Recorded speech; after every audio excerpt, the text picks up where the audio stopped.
Ayan, tapos na maikabit yung RFID ng aking motor. Ang gagawin natin, tatanggalin natin ito.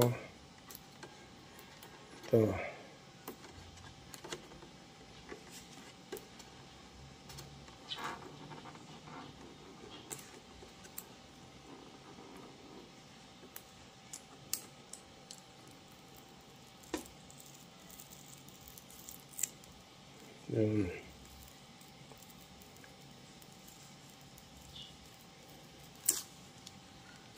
Yun.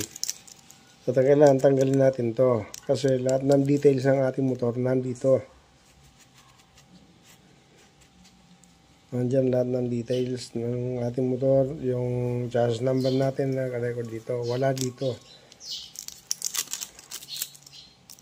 Okay. Pagkatapos na nyo ikabit, tatanggalin to sa ibabaw. Okay. Huwag nga muna palang iwawasing sa loob ng 24 oras. O sasabunin o babasain.